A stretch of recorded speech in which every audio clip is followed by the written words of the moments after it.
Shalom Bapak Ibu Saudara yang dikasihi Tuhan, senang sekali melayani Anda kembali dengan kebenaran firman Tuhan yang saya yakini kembali akan menginspirasi dan membangun kehidupan iman kita bersama-sama. Dan saya percaya pada hari ini kita akan menemukan lebih lagi kuasa pertukaran di kayu salib yang sudah Yesus kerjakan 2000 tahun yang lalu untuk Anda dan saya. Sebagaimana yang sudah kita lihat dalam tayangan sebelumnya, bahwa dua aspek pertama dari pertukaran di kayu salib sudah kita pelajari.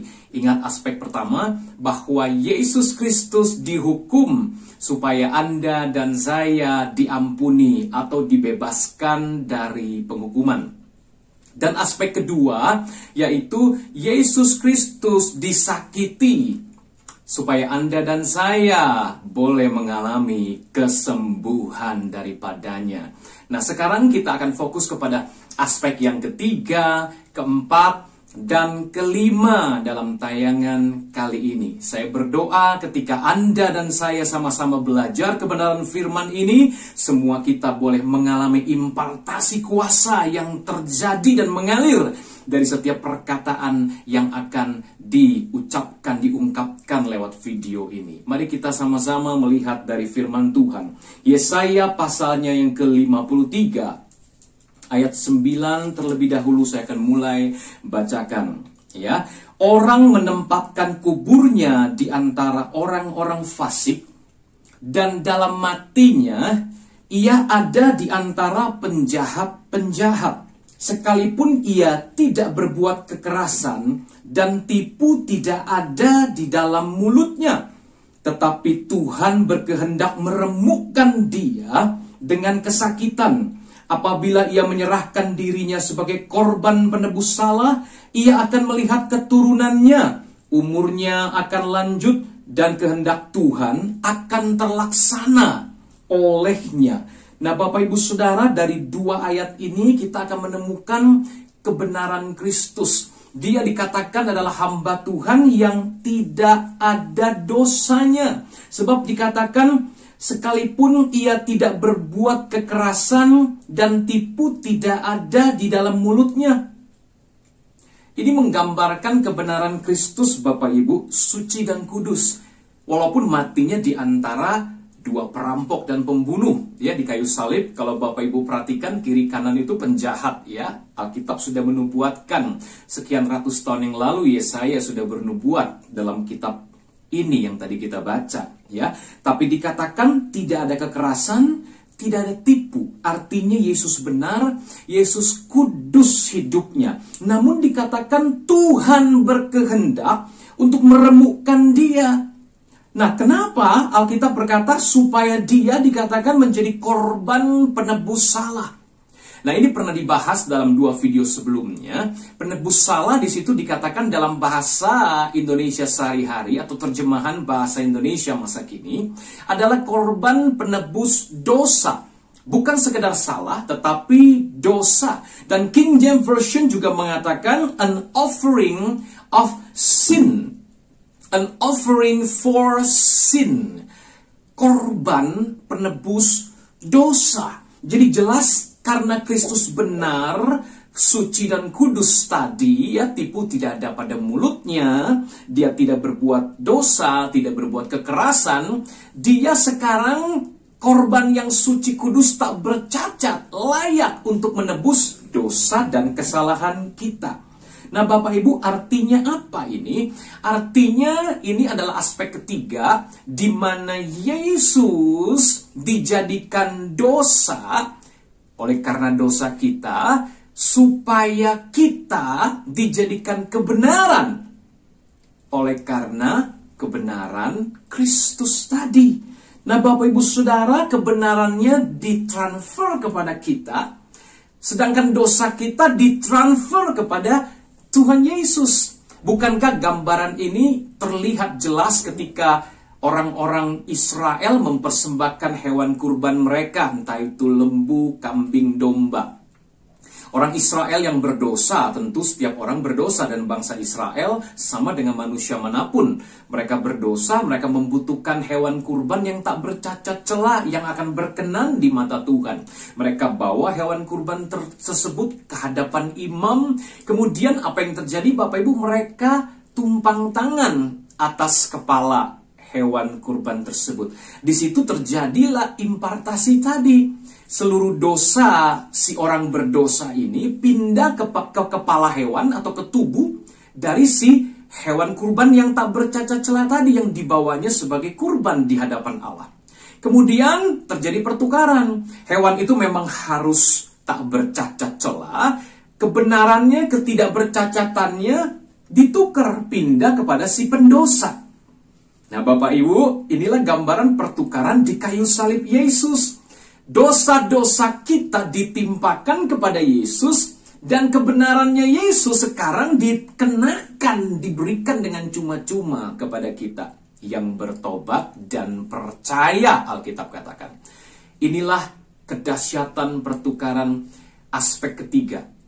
Ya, Alkitab menggambarkannya di dalam 2 Korintus 5 ayatnya yang ke-21. Kalau kita baca di sini luar biasa, Bapak Ibu. Dia yang tidak mengenal dosa telah dibuatnya menjadi dosa karena kita, supaya dalam Dia kita dibenarkan oleh Allah. Terjemahan Inggrisnya lebih tajam lagi, bukan sekedar di dalam Dia kita dibenarkan oleh Allah, tetapi dikatakan we might be made the righteousness of God. Kita dijadikan kebenaran Allah, the righteousness of God. Kalau kita mengerti karya pertukaran aspek ketiga ini, di mana Yesus dijadikan dosa sekalipun gak pernah berbuat dosa, oleh karena dosa kita ditimpakan kepada Yesus. Dan akibatnya terjadi pertukaran di mana kita yang tidak pernah hidup benar, kebenaran kita tidak ada artinya dibandingkan dengan dosa kita. Dan kekudusan kita tidak ada artinya dibandingkan kekudusan dan kebenaran Kristus. Sekarang oleh karena kebenaran Kristus, yang saat terjadi karya salib itu diimpartasikan kepada kita, itulah pertukaran di kayu salib, maka kita bukan saja secara status dibenarkan. Karena terjemahan Indonesia dikatakan kita dibenarkan oleh Allah di dalam Kristus Yesus itu. Tapi lebih dahsyat lagi, kita dijadikan kebenaran. We might be, dikatakan made, dijadikan the righteousness of God, kebenaran Allah. Sebagaimana Kristus dijadikan dosa, kita dijadikan kebenaran. Kebenaran apa? Kebenaran Allah. Kebenaran Kristus itu diberikan kepada kita. Wow, artinya Bapak Ibu, kalau Anda dan saya mengerti hal ini, kita tidak mau dan tidak mungkin terikat dosa lagi. Karena bedakan saudara antara dibenarkan dengan dijadikan kebenaran.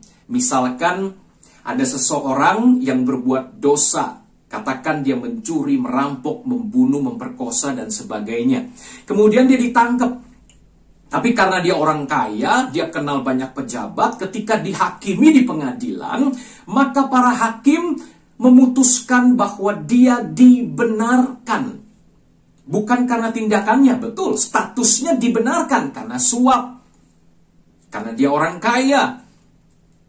Karena dia kenal para pejabat tinggi, dia dibenarkan. Tapi waktu dia keluar dari pengadilan, pertanyaannya, apakah dia menjadi orang yang hidupnya benar? Tidak. Dia dibenarkan hanya secara status. Dia keluar, dia masih bisa berbuat dosa. Dia masih bisa membunuh, mencuri, merampok, memperkosa, dan sebagainya. Karena cuma status.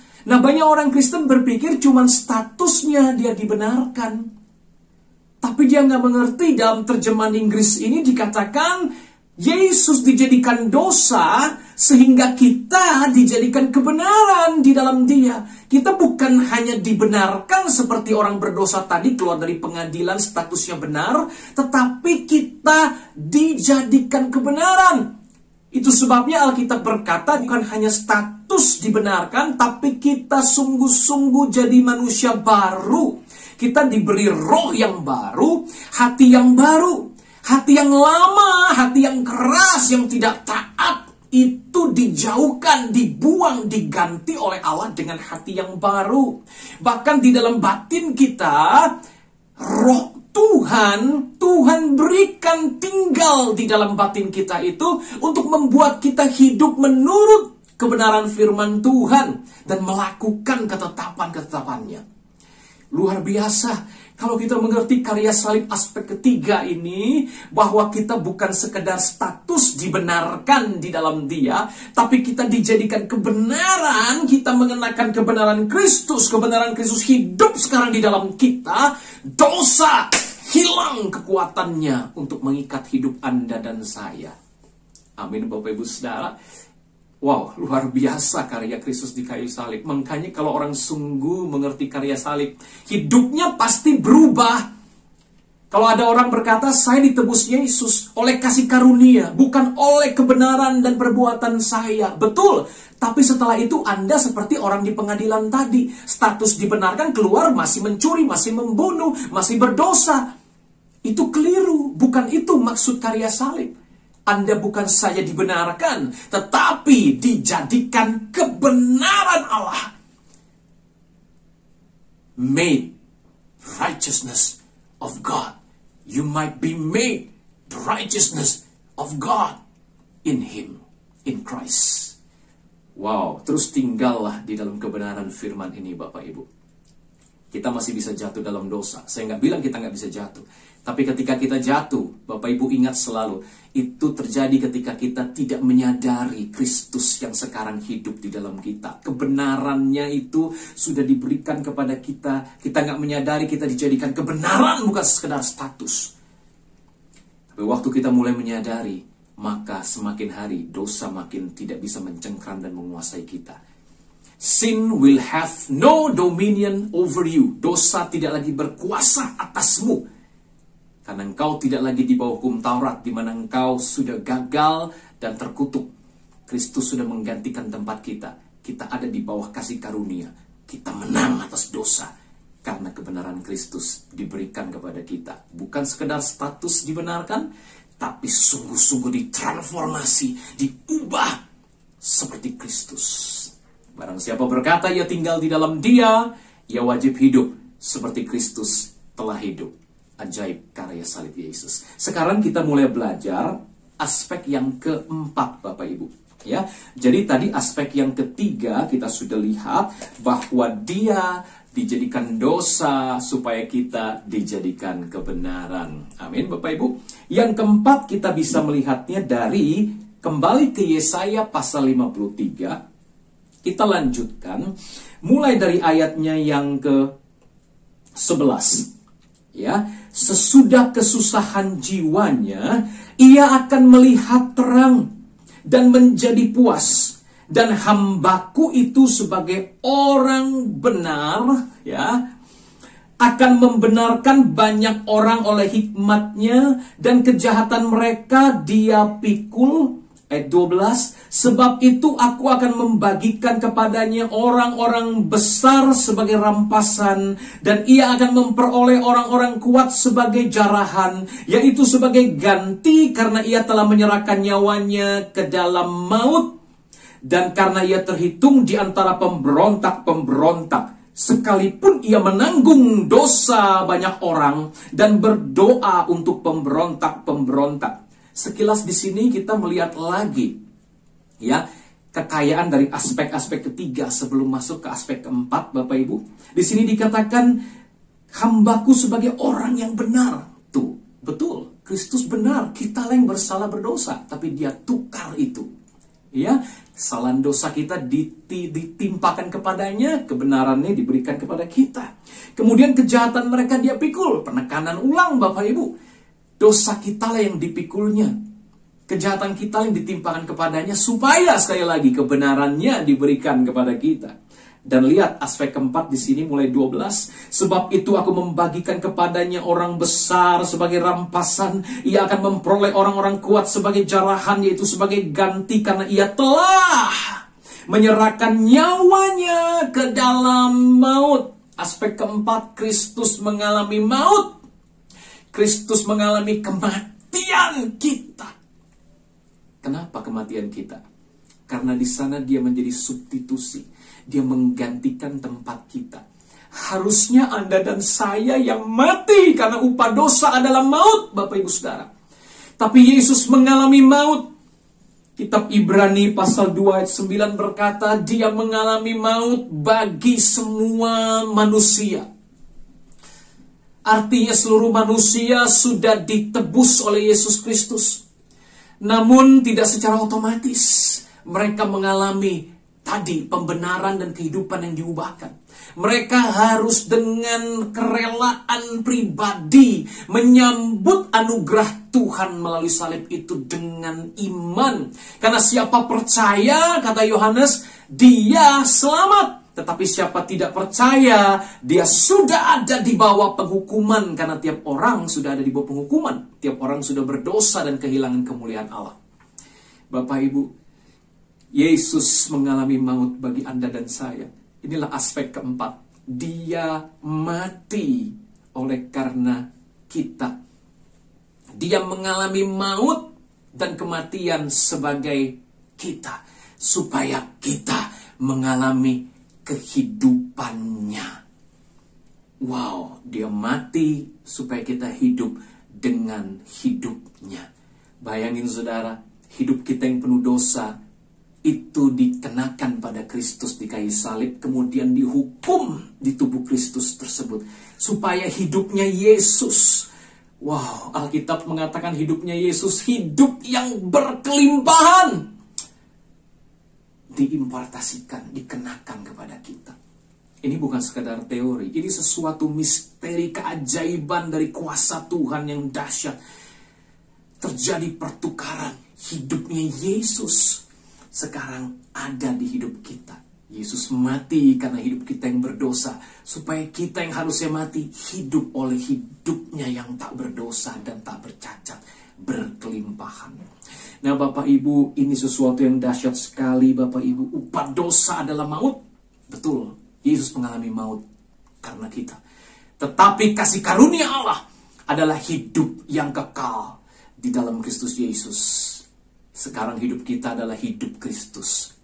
Dia mati karena dosa kita, supaya kita hidup karena kebenarannya. Dia mati sebagai kita, supaya kita hidup sekarang oleh hidupnya sebagai gambar dan rupa dia. Gambar dan rupa Kristus, yaitu hidup kekal di dalam Kristus Yesus. Amin Bapak Ibu Saudara. Nah kira-kira hidup berkelimpahan itu seperti apa Bapak Ibu? Alkitab tidak menyatakan hidup berkelimpahan itu sesuatu yang wow, penuh dengan kekayaan, kemewahan secara materi. Itu cuman bonus. Dan Tuhan percayakan kepada orang-orang tertentu yang memang Tuhan tetapkan Bapak Ibu Saudara. Ya, tidak semua orang. Nah, yang dimaksud berkelimpahan itu lebih kepada hidup yang seperti Kristus telah hidup. Karena itu kita perlu bahas mau tidak mau Bapak Ibu, yaitu aspek yang kelima. Betul nggak saudara? Ya, aspek ketiga tadi sudah kita bahas. Yesus dijadikan dosa supaya kita dijadikan kebenaran. Aspek keempat baru saja kita bahas bahwa Yesus mengalami kematian kita supaya kita mengalami kehidupannya dalam hidup kita. Dan nggak bisa dipisahkan hidup berkelimpahan mau nggak mau aspek yang kelima Bapak Ibu, yaitu dia yang kaya rela jadi miskin supaya kita yang miskin menjadi kaya, yaitu berkelimpahan seperti dia. Nah kita lihat sekarang Bapak Ibu Saudara di dalam ayat yang menyatakan hal tersebut, 2 Korintus pasal 8 ayat ke-9, supaya kita menjadi tenang menghadapi kehidupan di dunia ini yang sedang bergonjang-ganjing dengan pandemi, resesi ekonomi yang begitu semakin meluas secara global Bapak Ibu Saudara ya. Hampir semua terdampak oleh persoalan ekonomi ini Bapak Ibu. Nah, dalam 2 Korintus 8 ayat 9 saya bacakan, karena kamu telah mengenal kasih karunia Tuhan kita Yesus Kristus, bahwa ia yang oleh karena kamu menjadi miskin sekalipun ia kaya, supaya kamu menjadi kaya oleh karena kemiskinannya, Jadi rupanya Yesus menjadi miskin itu karena kita. Dia menanggung kemiskinan kita. Ya, oleh karena kamu menjadi miskin sekalipun ia kaya. Tadinya dia memang kaya. Dia pencipta langit dan bumi. Bukankah firman itu bersama-sama dengan Allah dan firman itu adalah Allah? Amin, Bapak Ibu Saudara. Yohanes berkata, dialah Allah yang benar dan hidup yang kekal. Dia kaya, dia empunya langit dan bumi, pencipta segalanya, semesta. Alam yang kelihatan maupun yang tidak kelihatan tunduk di bawah otoritasnya. Semua itu diciptakan oleh Tuhan Yesus Kristus, yaitu firman yang menjadi manusia. Tetapi waktu dia datang ke dunia, dikatakan dia jadi miskin gara-gara kita. Dan oleh karena kemiskinannya itu, kita jadi kaya. Bukan karena kita pintar, kita hebat, kita punya banyak koneksi, kita punya banyak talenta, karir kita cemerlang, kita jadi kaya. Tidak, kita jadi kaya oleh karena kemiskinannya. Nah, pertanyaannya di sini, kapan Yesus Kristus miskin? Memang betul Yesus waktu datang ke dunia, dia miskin, Bapak Ibu Saudara. Dia lahir di kandang domba, penginapan gak ada yang bisa tampung dia. Seandainya dia orang kaya raya, tentu semua penginapan harus mau terima dia. Ada orang pun akan diusir supaya orang kaya ini masuk, Bapak Ibu. Miskinnya Yesus ini bukan miskin seperti orang yang gembel gak punya apa-apa sepanjang hidupnya. Tidak. Di situ Tuhan suplai kebutuhan Yesus yang begitu sederhana tadi.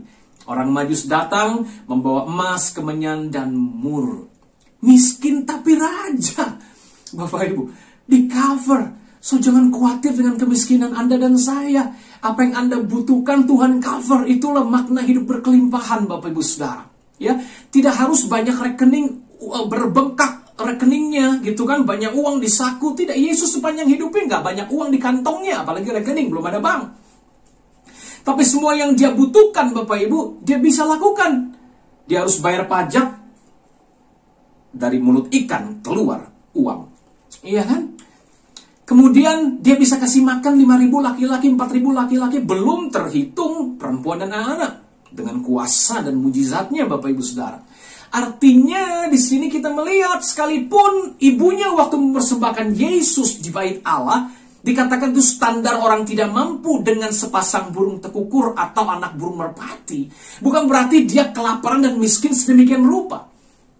Memang miskin dibanding dia sebelumnya di sorga sebagai empunya langit dan bumi. Tentu itu miskin. Tapi sebetulnya dia hidup sederhana. Dia memilih hidup sederhana. Tapi dia punya kelimpahan untuk berbagi kasih. Dia menyembuhkan orang sakit, memberi makan orang miskin, kewajiban membayar pajak, dia bisa penuhi juga. Itulah hidup berkelimpahan, Bapak Ibu. Dan wanita-wanita kaya di zaman itu, mereka melayani Yesus dan murid-muridnya dengan harta kekayaan mereka, kita berkata. Nggak miskin. Jadi itulah gambaran hidup berkelimpahan, Bapak Ibu Saudara. Nah, kita perlu mengerti hal ini. Jangan sampai kita berpikir, mana Pak Yogi, saya udah ikut Yesus, kok saya tetap miskin, gak kaya-kaya, rekening saya gak bertambah, rumah saya gak mewah, mobil saya juga butut, atau bahkan gak punya mobil, gak punya motor, jalan kaki setengah mati kemana-mana. Jangan salah.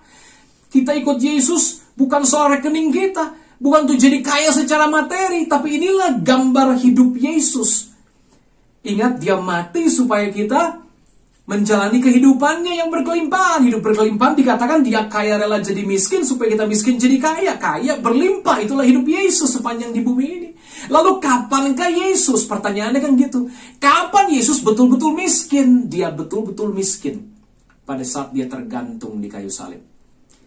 Karena kitab Ulangan menggambarkan kemiskinan dengan 4 hal, Bapak Ibu. Ya. Ulangan pasal 28 ayat 48 berkata, maka dengan menanggung lapar yang pertama, dan haus yang kedua, dengan telanjang yang ketiga, dan kekurangan akan segala-galanya. Ini terjadi ketika Yesus di kayu salib. Yesus 24 jam sebelumnya tidak makan, tidak minum. Dia kelaparan. Bukan karena puasa. Kalau puasa dia sengaja, Bapak Ibu ya, 40 hari nggak makan. Tapi karena dia ditangkap, dia disiksa, diinterogasi, dicaci maki, dihina, dibully, diludahi dan sebagainya. Dia lapar, dia nggak makan betul-betul, dia nggak minum. Di kayu salib tergantung, dia berkata, aku haus. Dia dahaga, dia haus. Para prajurit mengambil bukan saja jubahnya, tetapi juga pakaiannya. Dia ditelanjangi, Bapak Ibu. Lapar, haus, telanjang. Tanpa selai benang. Bahkan waktu dia mati di kayu salib, dia gak punya kuburan. Dia kurang. Dia gak punya apa-apa. Supaya Anda dan saya yang miskin menjadi kaya. Oleh karena dia yang kaya menjadi miskin. Di mana dia betul-betul miskin? Gak punya apa-apa, lapar, haus, telanjang di kayu salib untuk Anda dan saya. Tapi ingat, bukan supaya kita kaya secara materi. Banyak orang tanpa Yesus kaya kok, saudara. Punya mobil mewah, punya pabrik banyak. Tidak, bukan itu tujuan ikut Yesus. Maka itu Paulus berkata, asal ada makanan dan pakaian, cukuplah. Ya, yang kaya rela menjadi miskin supaya kita yang miskin menjadi kaya. Sungguh-sungguh kita alami hidup seperti Yesus hidup. Hidup berkelimpahan. Petrus ngomong dengan cara begini. Kasih karunia-Nya itu, Tuhan dengan kuasanya sudah melimpahkan kepada kita, menyediakan kepada kita semua yang kita perlukan untuk hidup yang saleh oleh pengenalan akan Dia. Saudara, semua yang kita butuhkan untuk hidup saleh, untuk hidup mempermuliakan Tuhan, menyatakan gambar dan rupa Yesus, sudah dikaruniakan di kayu salib itu. Bapak Ibu, mari kita berdoa. Bapa di surga, terima kasih buat ketiga aspek yang sudah kami bahas pada hari ini, di mana Kristus yang tidak berdosa dijadikan dosa, supaya kami yang berdosa dijadikan kebenaran. Terima kasih Tuhan Yesus, Engkau mati, mengalami kematian kami Tuhan Yesus, supaya kami hidup. Oleh karena kematian-Mu kami hidup menjalani kehidupan-Mu. Dan terima kasih Tuhan, bahwa Engkau yang kaya rela jadi miskin, supaya kami yang miskin jadi kaya. Kaya dalam arti hidup berkelimpahan seperti Yesus. Sekalipun jemaat-jemaat miskin, mereka kaya dalam iman, kaya dalam kasih, kaya dalam pelayanan, kaya dalam memberi Tuhan. Karena Tuhan Yesus sendiri sudah menjadi contoh yang ajaib. Ya Aba, terima kasih. Engkau sanggup melimpahkan segala kasih karunia-Mu kepada kami, supaya kami senantiasa berkecukupan dalam segala sesuatu. Paulus berkata, asal ada makanan dan pakaian cukuplah. Tapi hati-hati, wahai orang yang ingin kaya. Engkau ada dalam jebakan. Engkau ada dalam bahaya untuk menjadi runtuh dalam kehidupanmu. Oh, terima kasih Tuhan. Ajar kami Tuhan untuk bersyukur dalam segala sesuatu, sehingga kami malah berkelebihan di dalam berbagai kebajikan. Itulah yang Kau rindukan, yang Kau inginkan Tuhan. Kami mau belajar Tuhan Yesus, bukan harta, tapi kami boleh kaya dalam kemurahan, dalam memberi kepada orang yang membutuhkan, sekalipun kami dalam keadaan kekurangan. Itulah hidup berkelimpahan yang Yesus sudah berikan dan sudah Dia contohkan sepanjang hidupnya di muka bumi ini. Terima kasih Bapak buat anugerah-Mu. Bapak Ibu Saudara, saya mau berdoa buat Bapak Ibu Saudara dimanapun kau berada saat ini. Alami kuasa dari pertukaran salib Yesus yang ajaib dalam hidupmu. Dia yang tidak berdosa dijadikan dosa supaya engkau dibenarkan. Engkau bukan hanya dibenarkan, engkau menjadi benar dan menang atas dosa. Dan terimalah kuasa dari salib Yesus, pertukaran di salib itu. Engkau sekarang saat ini menjadi lebih daripada pemenang di dalam Tuhan Yesus Kristus. Dan aspek yang berikutnya, engkau juga terima di mana Dia mati supaya engkau hidup dengan kehidupannya. Dan aspek berikutnya lagi, engkau juga terima dengan iman. Dia kaya, rela jadi miskin sehingga engkau yang miskin menjadi kaya dengan hidupnya yang berlimpah. Bukan hidup mewah mencari harta materi, tapi hidup yang apapun dia butuhkan untuk memuliakan Allah, untuk berbagi, itu Tuhan cukupkan dan limpahkan sehingga hidupnya menjadi berkat. Itulah hidup berkelimpahan. Terima di dalam nama Tuhan Yesus Kristus. Percaya sama-sama katakan amin.